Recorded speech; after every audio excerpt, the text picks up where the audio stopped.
Hello everyone and welcome to Sunburned Albino ranks every, not really, boss in Kingdom Hearts 2. This video does not include the Organization 13 data fights, as they will be their own video coming out relatively soon after this one. Let it be known that these bosses were all fought on critical mode this time, without the use of drives, summons, limits, or the reflect spell, because apparently that's OP, but I never used it anyway. Let's do it! Number 1. Throne Xemnas. If you're going to not even bother getting out of your chair to fight your enemies, you better be a badass that's hard to kill. The easiest boss in Kingdom Hearts 2 is neither of those things. He might as well be sitting on the toilet given how shitty his attacks are. Nothing he does matters. If he knocks you back a bit, you just run back at him like flies to a porta potty and swarm him until his health drops. This is a good time to mention the rule for repeat boss encounters stands in this video. I'll only be covering one version of each boss. Since there's 2 toilet encounters in this game, you're only going to see one, and that's for your benefit. Number 2, Pete. Pete shows up multiple times throughout your campaign, but his strongest and somehow easiest encounter comes during the Hades Paradox Cup. It's the only 1v1 between you two, and it proves that Pete can't do a goddamn thing when there aren't any situational distractions in place. I got him caught in an endless loop of swatting his shield, wrecking him when it goes out, then he just brings it back up again, I swat it and repeat for like a full minute. Otherwise, when he says, "Get out of my way!" you'll want to step back and then jump over the shockwave, and just guard any bombs he rolls at you like a self-aware bowling pin. Number 3, Hercules. Time has not been kind to Hercules, whose fighting skills have taken a sharp dive since the last game. This battle mostly consists of jumping over all his incredibly telegraphed attacks and slashing at his vulnerable asshole until he gains a brief bit of invincibility and does nothing with it. And we're the junior heroes? Please. You're just a washout. Number 4, Jafar. Jafar might not be any stronger, but his dialogue has gotten much better, with such choice selections as gobble gobble gobble gobble gobble gobble. Once you beat up on his floating Abercrombie and Fitch model's shirtless abs, he'll get stunned, and you can use his tail to spin him around, and he totally cannot handle it at all. Jafar is the type of guy who throws up last week's dinner on the Tilt-A-Whirl. Eventually, he'll summon you into some windy alternate dimension and hurl the whole city of Agrabah at you, but it's easy to dodge things. Once you get back, he'll be going ham on his red thunder spells, but if you keep moving, you can whittle his abs down bit by bit and stun him again, at which point your subsequent combos will make him regret ever coming back. Number 5, Shan Yu. Goddamn Mongolians! You must protect the gate from Shan Yu and his very small army of Heartless, which is not a tall order when you can pretty much wail on Shan Yu at all times with reckless abandon. If your blades ever clash, a reaction command will allow you to do good damage and knock him back, where you can then go back to wailing on him at all times. That doesn't mean he can't catch you off guard, though. You may need a couple potions if you get caught by his spiral attack or fail to guard one of his advancing swings.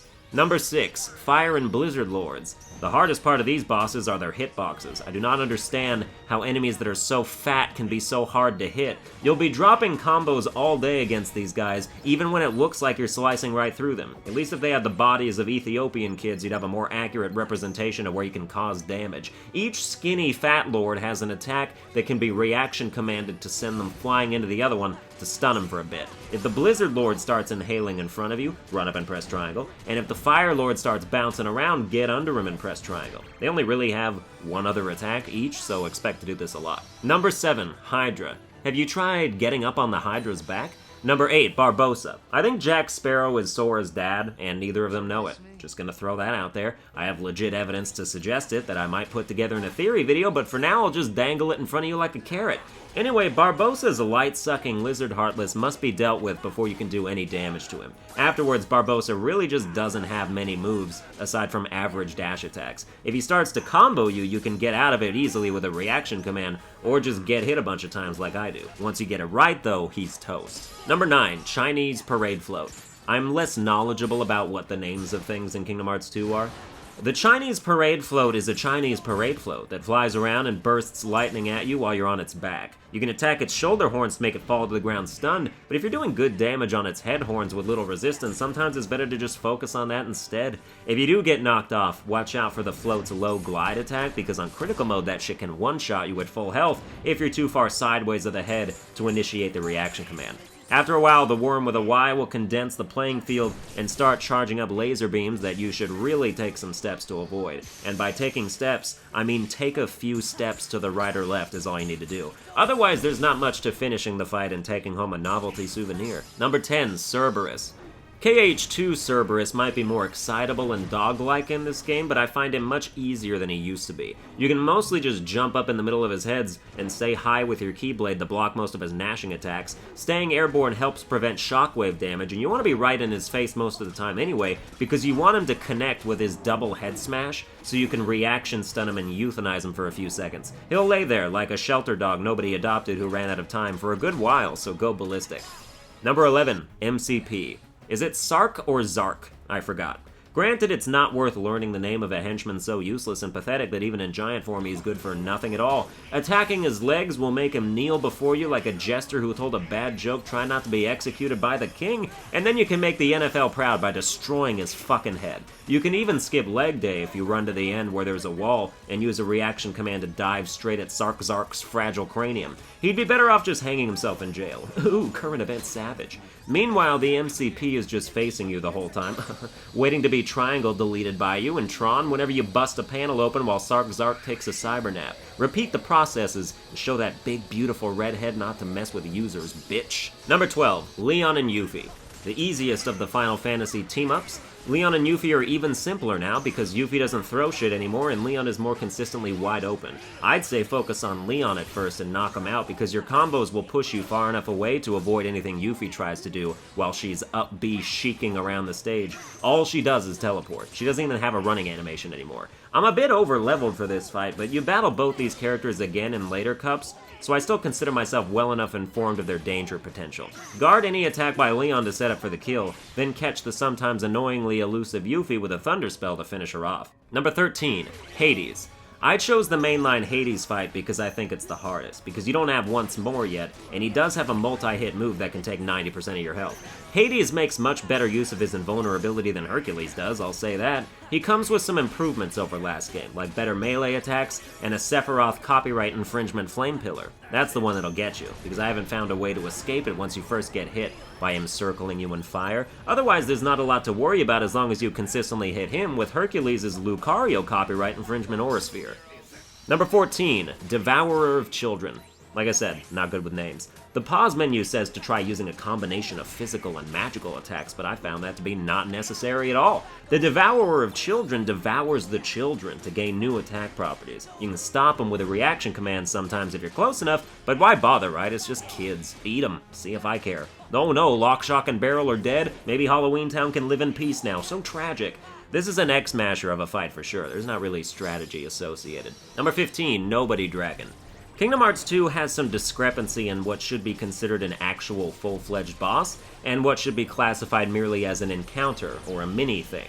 This list doesn't include encounters or mini-things, you may have noticed. But the Nobody Dragon killed me once, so I was like, yeah, alright, fine, you can be in the ranking. What makes this fight not a walk in the park is the fact that it's actually a flight through space, but additionally you can't heal. You might find yourself whittled down before you even realize you should be focusing a little. Use of the Mega Laser is mildly important here and serves to insta-kill a certain section, eliminating the possibility of taking damage to a hail of laser bullets. Use it at the beginning of a new section, rather than finishing off an already damaged one. Number 16, Tifa and Yuffie. Yuffie at this point is just the certified sidekick in every encounter. You never need to worry about or focus on her until her partner has been defeated. In this case, Tifa, who slowly runs after you without stopping ever until she catches up and does a little martial arts combo. Jumping over her combo and retaliating with your own is the best way to deal big damage. Of course, you can also be a cheat bitch and use Thunder from miles away, a strat that applies to all Final Fantasy fights, if you want all your Radiant Garden friends to be real disappointed in you and talk shit about you behind your back.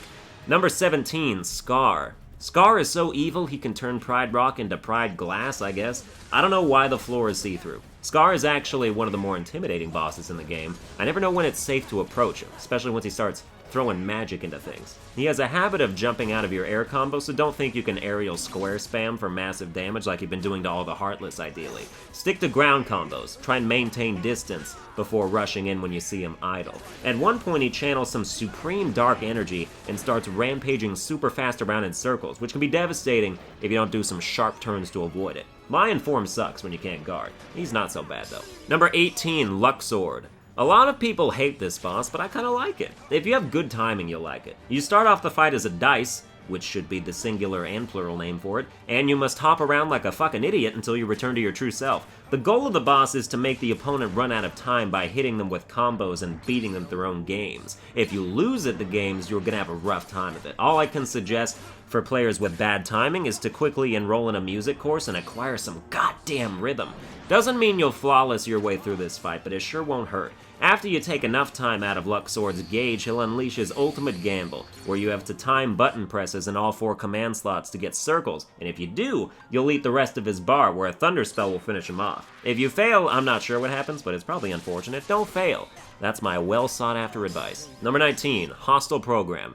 Do you like tanking unreactable damage? Then you'll love the Hostile Program. It hovers around perimeter checking the room and sometimes shoots staccato projectiles that, despite appearances, can be guarded against. The issue is whenever you go up to attack him, he has some auto-retaliation blink and you'll miss it bullshit waiting for you every time. As you successfully hardboil his eggs, he will drop clusters that build up a meter that allows you to freeze the program in place like a stop spell, where you can then wail on him for a chance to do no damage because sometimes his bar just doesn't go down when you hit him, which is neat. When his health is low enough, he'll start doing constant laser attacks that go in random directions, but none of this compares to how annoying it is just trying to catch up to this fucker. Without glide or aerial dodge, it's like a snail with no legs trying to follow a car with 300 wheels. This is how metaphors work, right? And don't give me that simile bullshit. That word never needs to exist. Metaphors can encompass everything just fine on their own. Number 20, Big Bitch. I didn't even try.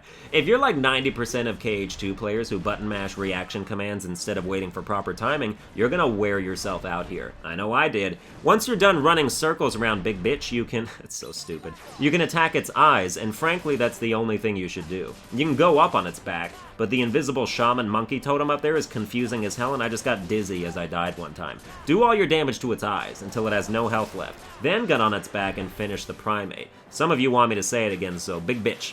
Alright, next. Would it be funnier if I said big bitch? These are the questions I ask myself before I upload popular videos. Number 21, Oogie Boogie. Oogie Boogie doesn't remember us, and he also doesn't remember he's supposed to be a weak sack of shit. This fight is annoying and mildly difficult. He sits up in a glass control booth while we Tiger Woods enough presence into his crow's nest to send him crashing down. He absolutely does not give you enough time to hit him. It's a problem. His punching gloves are the most dangerous threat. You can guard them, but the conveyor belt constantly moving you backwards might screw your positioning. It wouldn't be so bad if Oogie didn't change belts more often than Squall Leonhardt in a Hot Topic. That one's for me. Remind Oogie Boogie what happens when he crosses paths with Sora. Number 22, Possessor and Anti-Beast. The first phase of this fight is easy. The Possessor inhabits various objects with little in the way of significance while you expel him out of them with reaction commands and then take your 0.5 second opening to do 2 hits before he launches himself away from you. If he possesses the chandelier, step back out of the laser's reach, rather than trying to circularly outrun it. This ain't KH1 Hades, you won't make it. After you defeat the chained up Dark Ball though, the difficulty ramps up considerably, and the Anti-Beast, or whatever Brady Games calls it, steps into the fray. I still have that original thick-ass guidebook from like 2002. It had so many mistakes in it. It was fun to go through and find them all. Anyway, the Anti-Beast is invisible until you shepherd him into a particular area where you can reaction command the chandelier to impale him and turn him untransparent. His Dark Orb Onslaught will wreck you if you don't run diagonally around, but mostly his Berserk leaping attacks will combo you to death if you can't find the right guard rhythm. Refrain from jumping much around him, because if you get knocked into the air, you might not get back down. Number 23, Zaldin. A lot of people rank Zaldin as their hardest non-optional boss. This is mostly the same demographic that considers any fight you can't just mash X in to be impossible. I have a tip. You might find it helpful. Try guarding an attack. Just one. It only takes one. I mean it. It only takes one. Here's what you do. You guard, then you press triangle rapidly 8 times. Now mash that X button you're so fond of mashing and proceed to take 2/3 of Zaldin's entire HP with one jump combo. After that, he will always go into his ultimate combo, which if you're an X masher, I can understand if loyalty will prevent you from doing this, but I'm gonna ask you to do something outlandish during this move and mash square instead. After you survive that, he will always go into his Aeroblast cannon attack, which it does not matter in the slightest if you get clipped by it. Once he returns to the bridge, you've got another tall order on your hands. Pressing square again at the right time, mashing triangle, which again, I know, I'm asking you to cheat on X once more here, but believe me, it's necessary. Then you can jump him to death. Then, when you get this formula down, you'll instantly forget what it was like to struggle here. Number 24, Leon and Cloud.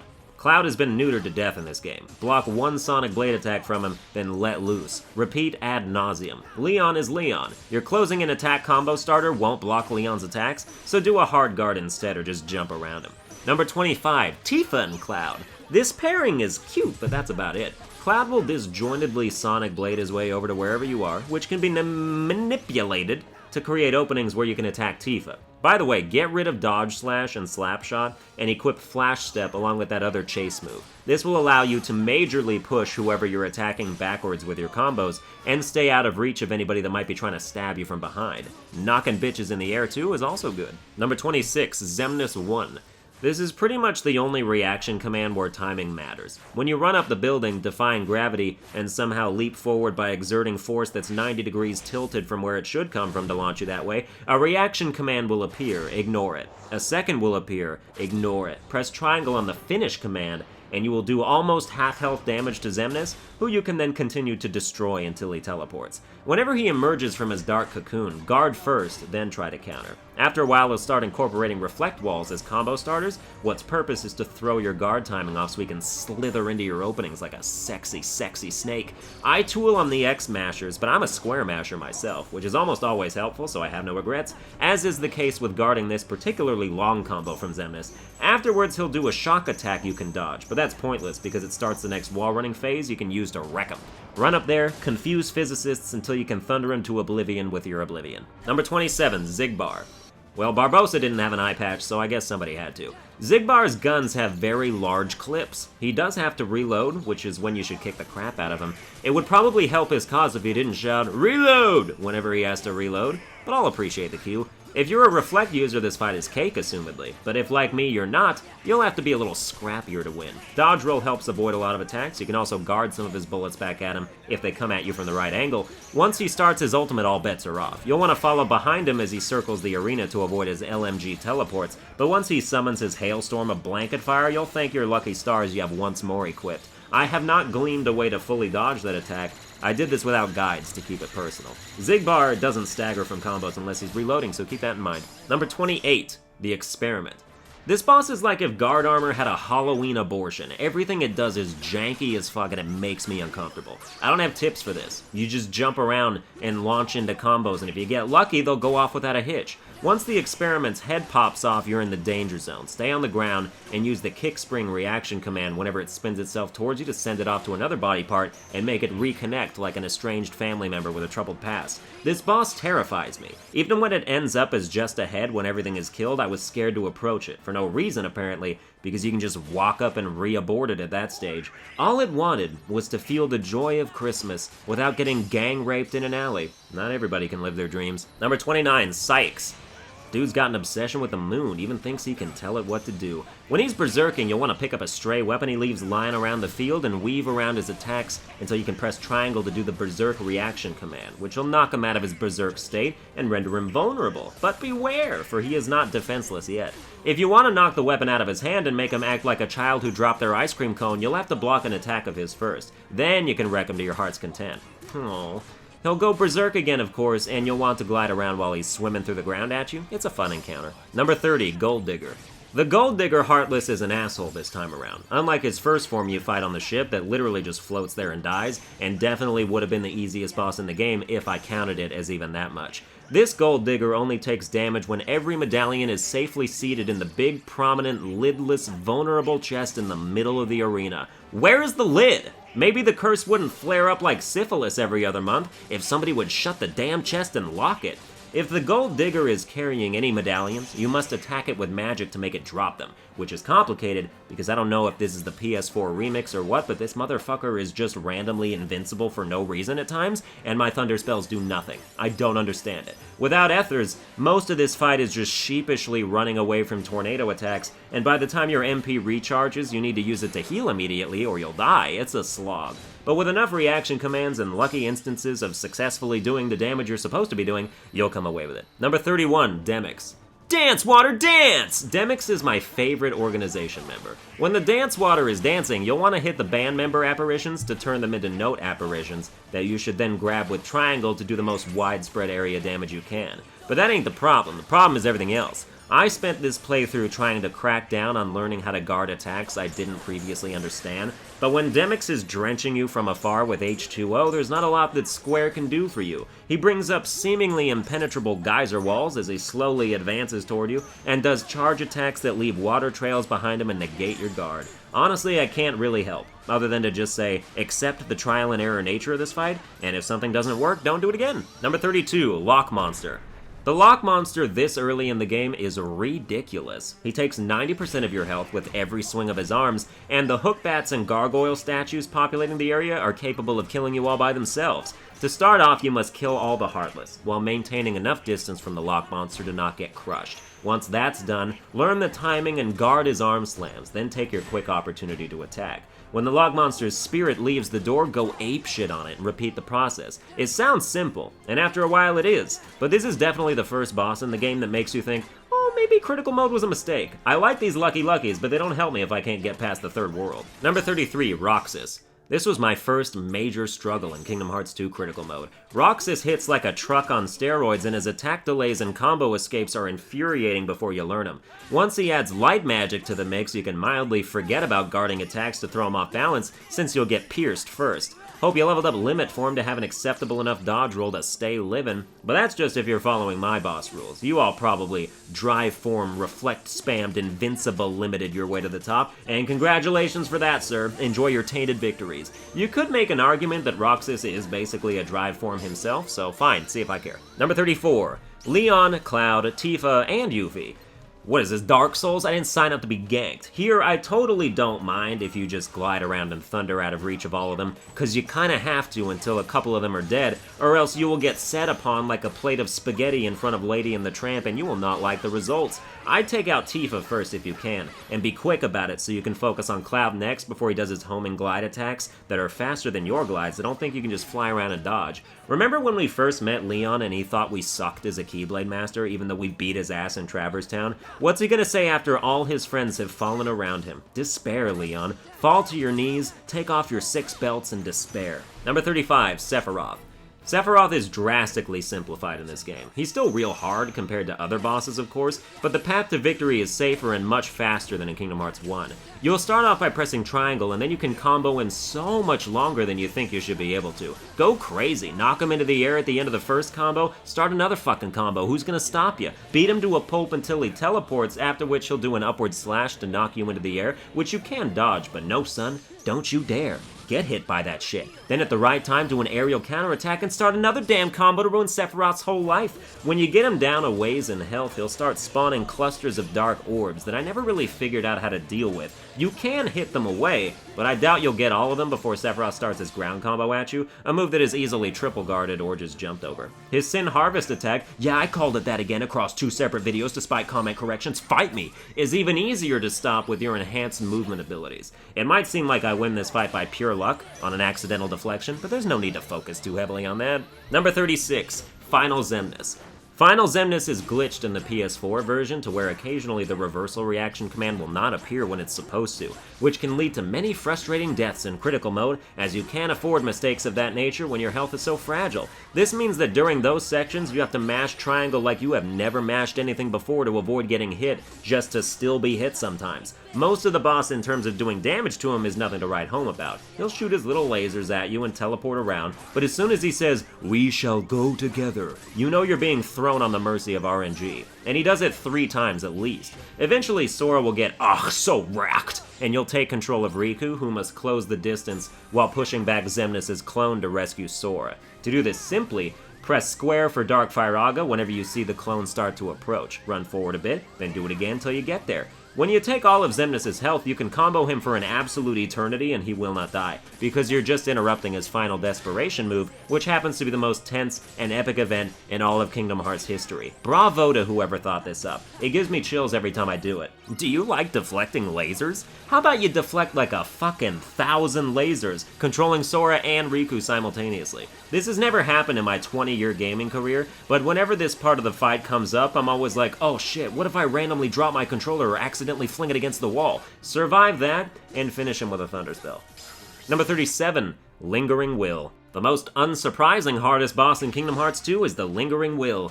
This boss doesn't care about your defense stat. Every single thing will take you to 1 HP. The first time I fought him, I was level 94 and my defense was 68. All his attacks tore through my health like microwaved butter, so I was like, alright, let me farm synthesis materials for 2 hours and make like 20 defense boosts. So I did. I brought my defense up to 88. I came back, and absolutely nothing had changed because fuck me, right? It took me 3 straight hours to beat this man. The Lingering Will's swoop combos have giant phantom range, so if you think you're safe based on distance, you are gravely mistaken. You can guard them all or roll at the right time, but don't lose focus because he can do that shit as many times in a row as he damn well wants to before he lands, and you can even cancel it into other attacks of his. Did I mention he's invincible at all times except briefly after he finishes executing an attack? Combo him forever when you can. I don't care if he cancels you out with his stupid trash flail blade whip attack. Get all the damage you can possibly squeeze into every opening. It's worth tanking the damage and healing after. My favorite thing he does is get on his Keyblade mobile and zoom back and forth across the Badlands because it's easy to block and he's vulnerable after. You'll also come to appreciate his triple bow and arrow move once you learn the dodge roll timing because he's super exposed after that too. If you're lucky, he'll shoot his giant light ball at you when you're relatively close to him so you can deflect it back and explode him into the air. There's so much shit to talk about with this dude. He has a jailing attack that locks some of your commands if he hits you with it, which is almost a certainty unless he starts off the fight with it. You can roll to dodge it even though you don't think you can, you just have to roll way earlier than you'd expect. If he hits you with this at the very beginning as his initial move, just quit. It's not worth the effort to break out. What else can this bitch do? Oh yeah, his ultimate. His ludicrous, unfair, garbage ultimate. He loves his ultimate. I worked out how to dodge the first half of it by spam guarding the first group of swings, then gliding away from the second section before rolling past the third, except nope, you'll get caught by it regardless, but at least you can survive the rest at that point. When he's finally done, you're like, phew. Oh wait, he's doing it immediately again. Then he's done with that, and you're like, phew. Oh wait, he's doing it immediately again! You need your MP restoration speed to be like 150% if you want to be able to heal after each one. That means Ultima Weapon, the Wisdom Form ability, your innate MP haste you get from leveling up, and the Full Bloom Plus accessory you get from beating Marluxia's absent silhouette and then synthesizing the recipe. Yeah, I said Marluxia. I'm saving my jokes about that for the Organization 13 data video. So much prep. If you can get past 3 ults in a row, he'll go back to doing ordinary attacks, and you can, with any luck, finish him off. And as a little bonus, the hardest non-boss encounter goes to the goddamn light cycle section of the Space Paranoids. I ran past the chest in front of your respawn zone so many times, I don't have the Stitch summon to this day. Well, that's gonna do it for this video. I hope you enjoyed it. If you're new to the channel, check out my other boss ranking videos for Souls games, Neo, and the first Kingdom Hearts. And if you're a fan of the rankings, please settle down about future videos you want me to do because I have feelings and a life, poor excuse, and I'm lazy. I'll do them when I'm good and ready. Thanks for watching anyway. See you next time.